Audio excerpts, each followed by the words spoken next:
अर्जुन,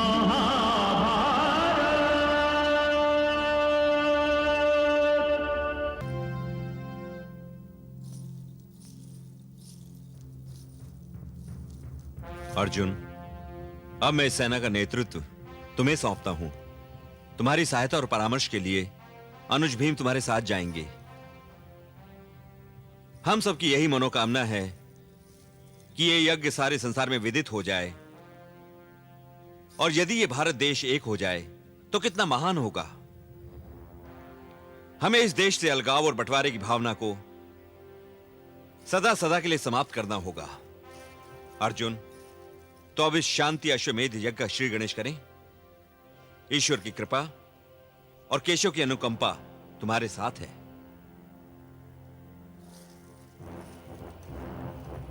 विजयी भव।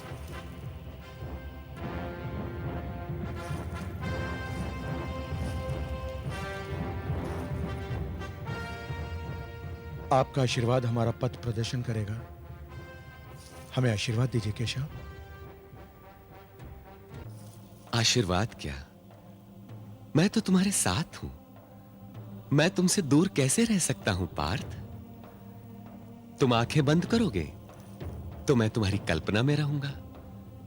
तुम मुझे याद करोगे तो मैं तुम्हारी आंखों के सामने आ जाऊंगा। बस एक ही बात याद रखना पार्थ, कि यह मित्रता, प्रेम और सद्भावना का अभियान है। तुम और तुम्हारी सेना किसी पर आक्रमण नहीं करेंगे। यदि कोई तुम पर आक्रमण करे तो उसे समझाना। यदि समझाने के पश्चात भी वो क्रूरता और हिंसा पर उतर आए तो तुम्हें आत्मरक्षा का संपूर्ण अधिकार है। उसे ऐसा दंड देना कि कोई और तुम पर आक्रमण का साहस ही न कर सके। वनवास और अज्ञातवास के सिवा हम आपसे कभी दूर नहीं रहे केशव। वनवास और अज्ञातवास में भी हम एक दूसरे से दूर कब रहे मजले भैया?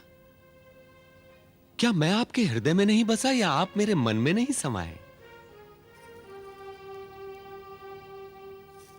निकटता और दूरी तो मन की परिस्थितियां होती हैं मजले भैया। यदि कोई मन के निकट हो किंतु आंखों से दूर हो तो कोई अंतर नहीं पड़ता, और कोई आंखों के निकट हो किंतु मन से दूर हो तो कोई लाभ नहीं होता। हम एक दूसरे की आंखों से दूर रहें किंतु एक दूसरे के मन में तो समाये रहते हैं। जाइए और सफल होकर लौटिए, क्योंकि अब अश्वमेध का अश्व और समस्त सेना अर्जुन के अधीन है। इसलिए अब वो इस अश्व को जिस दिशा में भी चाहे छोड़ सकते हैं।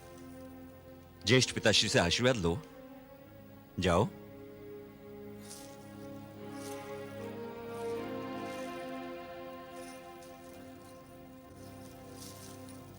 ज्येष्ठ पिताश्री, मैं चाहता हूं कि इस महान यज्ञ यात्रा का शुभ आरंभ मैं सिंधु देश से करूं, क्योंकि हमें सबका आशीर्वाद मिल चुका है। केवल बहन दुशाला का आशीर्वाद नहीं मिला। यशस्वी भव पुत्र। जो शुभ कार्य करने तुम निकले हो वो मुझे करना चाहिए था। संत पुरुषों का कहना है कि बड़ों के भुलाए हुए कार्य को छोटे उनके जीवन काल में ही पूरा कर दें तो बड़ों का अपराध अवश्य कुछ कम हो जाता है। तुम्हारा अभियान सफल हुआ तो मेरे अपराध का बोझ अवश्य कुछ कम हो जाएगा। पुत्र भीम, मैं तुम्हें गले लगाना चाहता हूं। मैं सचमुच तुम्हें गले लगाता हूं पुत्र, जिस प्रकार एक बार राज दरबार में लगाना चाहता था। वो भूल और क्रोध की अवस्था थी। आज तो प्रेम और स्नेह का समय है। मैं आपके गले से लगा हूं और मेरा दम भी निकल जाए तो मुझे स्वर्ग में जाने से भगवान भी नहीं रोक पाएंगे। ज्येष्ठ पिताश्री, मैं चाहता हूं कि इस महान यज्ञ यात्रा का शुभ आरंभ मैं सिंधु देश से करूं, क्योंकि हमें सबका आशीर्वाद मिल चुका है। केवल बहन दुशाला का आशीर्वाद नहीं मिला। हाँ पुत्र, निमंत्रण पाने के पश्चात भी वो यज्ञ में न आई और ना ही उसने अपने पुत्र को भेजा। कदाचित वो जयद्रथ के वध के दुख से मुक्त नहीं हो पाई है। पुत्र, तुम अभी उधर न जाओ।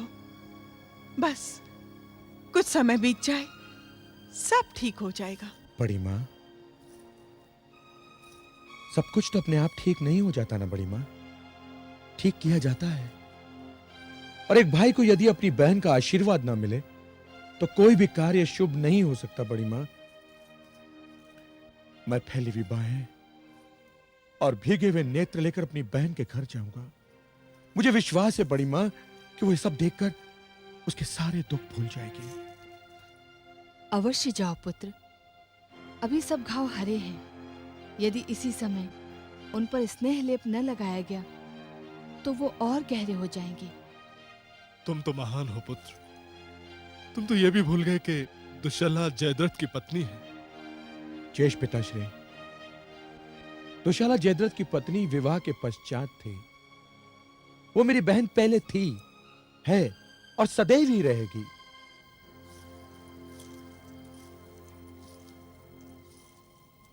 पार्थ, सेना को प्रस्थान का आदेश दो। जो आ गया वासुदेव। विजयी भव।